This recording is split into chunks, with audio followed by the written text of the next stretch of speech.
زبور 28 عرض و شکر گزاری۔ اے خداوند میں تجھے پکارتا ہوں، اے میری چٹان میری طرف بے توجہ نہ ہو۔ ایسا نہ ہو کہ اگر تو میری طرف سے خاموش رہے تو میں ان کی مانند بنوں جو غار میں اترتے ہیں۔ تو میری منت کی آواز سن جب میں تجھے پکاروں، جب میں اپنے ہاتھ تیری مقدس ہیکل کی طرف اٹھاؤں۔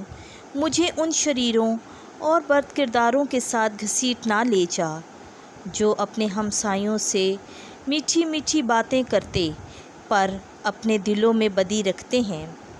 ان کے افعال کے مطابق اور ان کے اعمال کی برائی کے موافق انہیں بدلہ دے، ان کے ہاتھوں کے کام کے مطابق ان کا عوض انہیں دے، چونکہ وہ خداوند کے کاموں اور اس کی دستکاری پر غور نہیں کرتے، اس لیے وہ انہیں فنا کر دے گا اور پھر بحال نہ کرے گا۔ خداوند مبارک ہو، کیونکہ اس نے میری منت کی آواز سن لی ہے۔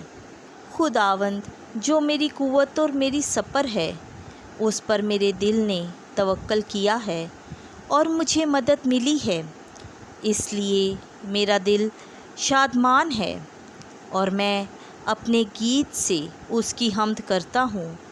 خداوند اپنی امت کی قوت ہے، وہ اپنے ممسوح کے لیے نجات کا قلعہ ہے۔ اپنی امت کو نجات دے اور اپنی میراث کو برکت دے۔